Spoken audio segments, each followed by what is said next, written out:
RPSC द्वारा आयोजित ACP exam 2014 के अंदर क्वेश्चन नंबर 54 पूछा गया है, जो कि time management tools, project management के अंदर जो टूल है टाइम मैनेजमेंट उससे रिलेटेड है।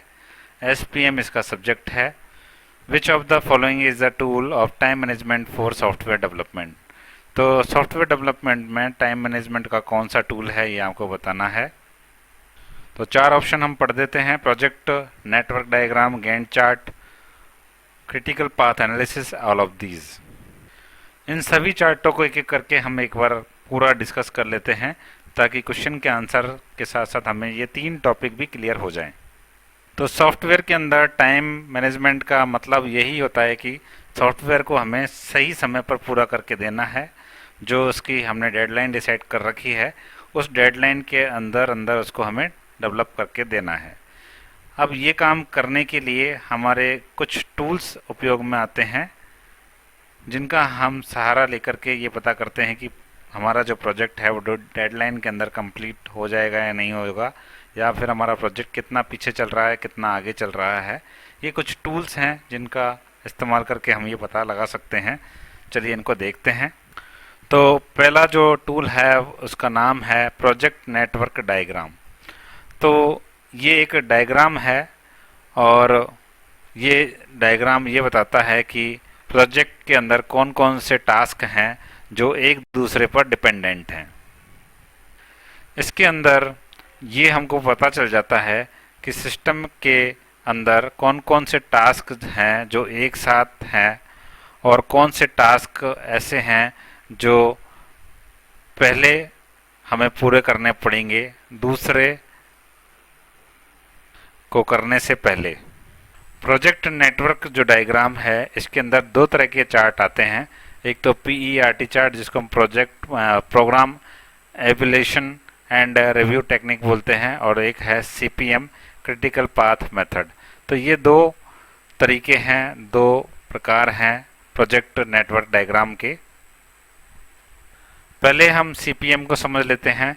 तो CPM एक ऐसी टेक्निक है जो प्रोजेक्ट के सभी वर्कों का विश्लेषण करता है, एनालिसिस करती है, और ये पता लगाती है कि कौन से काम ऐसे हैं जो सबसे क्रिटिकल हैं, सबसे महत्वपूर्ण हैं, इम्पोर्टेंट हैं।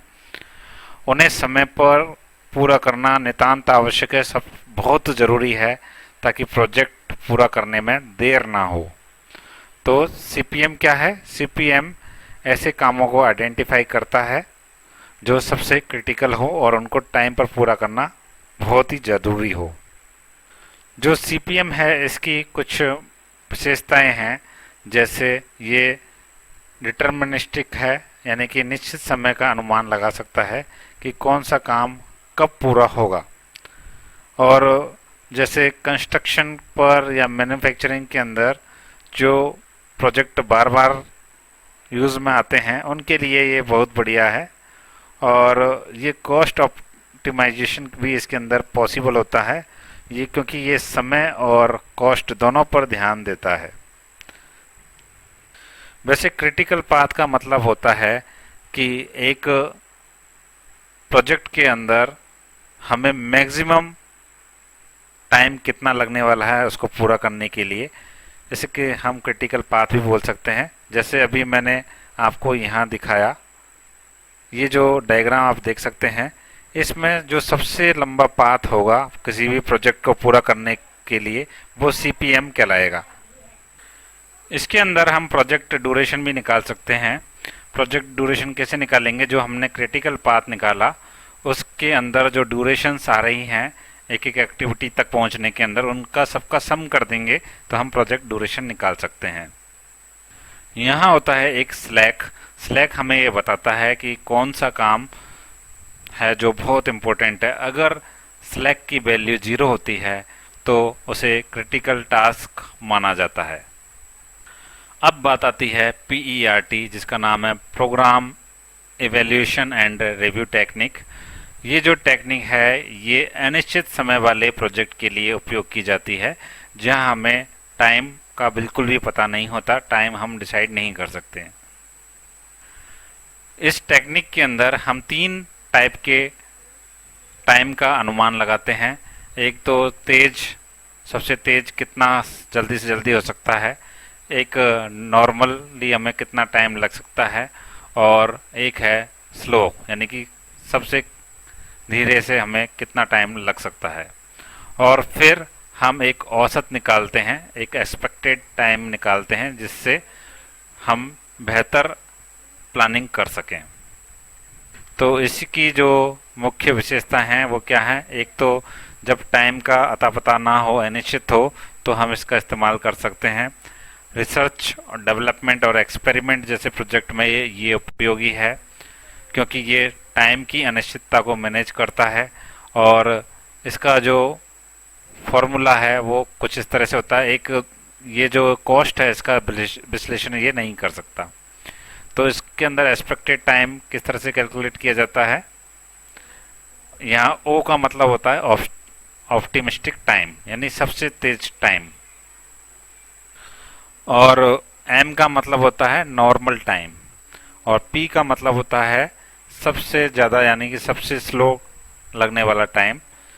ये सारी वैल्यू हम यहाँ पुट कर देते हैं तो हमारा एक्सपेक्टेड टाइम निकल करके आ जाता है। तो CPM और PERT दोनों में डिफरेंस देख लेते हैं। CPM जब टाइम निश्चित हो तो हम CPM का इस्तेमाल करते हैं, और PERT जब टाइम अनिश्चित हो तो हम PERT का इस्तेमाल करते हैं। और इसमें समय का जो प्रकार है वो एक ही टाइप का टाइम होता है, जबकि इसमें 3 टाइप के हम टाइम कैलकुलेट करते हैं, टाइम मान करके चलते हैं। ये टाइम और लागत दोनों को डिफाइन कर सकता है, ये केवल टाइम को डिफाइन करता है। और इसके अंदर लागत विश्लेषण यानी कि लागत का एनालिसिस होता है। हाँ बिल्कुल होता है, इसके अंदर लागत का विश्लेषण, कॉस्ट का विश्लेषण नहीं होता, कॉस्ट का एनालिसिस नहीं होता। तो इसकी जो कैटेगरी है वो आती है एक्टिविटी ओरिएंटेड, और इसकी जो कैटेगरी है वो आती है इवेंट ओरिएंटेड के अंदर। तो ये इस तरह के जो CPM टाइप के डायग्राम्स हैं वो दोहराए जाने वाले कामों में इस्तेमाल किया जाता है, जबकि PERT जो डायग्राम है वो नए और रिसर्च आधारित कामों में PERT चार्ट का इस्तेमाल किया जाता है। नेक्स्ट ऑप्शन था क्वेश्चन के अंदर गैंट चार्ट। तो ये गैंट चार्ट क्या होता है? एक ये टाइम बेस्ड बार चार्ट होता है, जैसे टाइमलाइन आपने देखी होगी वीडियो एडिटर्स के अंदर टाइमलाइन होती है, उसी तरह से एक टाइम बेस्ड बार चार्ट होता है। इसमें हर कार्य, जो हर वर्क है, हर टास्क है, वो एक बार के रूप में दिखाते हैं, और उसके अंदर हम ये दिखाते हैं कि वो टास्क जो है वो कब शुरू होगा, कब खत्म होगा, और कितने टाइम तक वो चलेगा। जैसे हम टाइमलाइन के ऊपर कोई वीडियो डालते हैं तो हम ये आसानी से देख सकते हैं कि ये कहाँ से चालू हो रहा है, कहाँ बंद हो रहा है, और इसकी ड्यूरेशन कितनी है। उसी प्रकार से गैंट चार्ट के अंदर भी होता है, और ये टास्क के ओवरलैपिंग और डिपेंडेंसीज को विजुअली समझने में भी हेल्प करता है। तो आप देख सकते हैं ये होता है गैंट चार्ट, जिसके अंदर हर टास्क को अलग अलग कलर से दिखाया गया है, और हम आसानी से देख सकते हैं कौन कौन से टास्क हैं जो ओवरलैप कर रहे हैं। जैसे आप देख सकते हैं यहाँ शुरू के 4 जो टास्क है एक दूसरे को ओवरलैप कर रहे हैं। तो ये 3 ऑप्शन हमने देखे, गैंट चार्ट, CPM यानी कि क्रिटिकल पाथ, और एक है हमारा PERT। तो इन तीनों ऑप्शन जो ये हैं ये गलत क्यों हैं? एक तो है प्रोजेक्ट नेटवर्क डायग्राम, जिसमें CPM और PERT आते हैं। ये उपयोगी तो हैं, लेकिन ये अकेले समय का यानी टाइम का पूरा मैनेजमेंट का आपको डायग्राम प्रोवाइड नहीं कराते।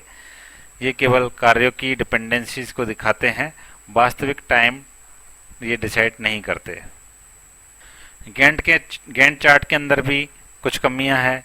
इसके अंदर आप टास्क को देख तो सकते हो, लेकिन उनकी डिपेंडेंसीज का एनालिसिस इसके अंदर नहीं होता है।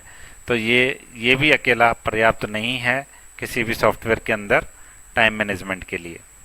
नेक्स्ट है क्रिटिकल पाथ एनालिसिस, जिसको हमने अभी देखा कि केवल इसके अंदर मुख्य मुख्य कामों की पहचान की जाती है कि कौन से काम जो है वो सबसे महत्वपूर्ण है, और इसमें ग्राफिकल रिप्रेजेंटेशन नहीं होता बल्कि नेटवर्क डायग्राम इसके अंदर बनता है। तो ये सभी टूल जरूरी हैं किसी भी प्रोजेक्ट के अंदर टाइम मैनेजमेंट करने के लिए। तो क्वेश्चन कई बार इस तरह से भी आ सकता है, गैंट चार्ट किसके लिए उपयोग किया जाता है? टाइम शेड्यूलिंग में गैंट चार्ट का इस्तेमाल किया जाता है। तो अब क्वेश्चन नंबर 54 जो टाइम मैनेजमेंट की बात करता है, इसका सही आंसर होगा ऑल ऑफ दीज, यानी कि प्रोजेक्ट नेटवर्क डायग्राम भी चाहिए, गैंट चार्ट भी चाहिए और सीपीए भी चाहिए, तब हम सही से टाइम मैनेजमेंट कर सकते हैं।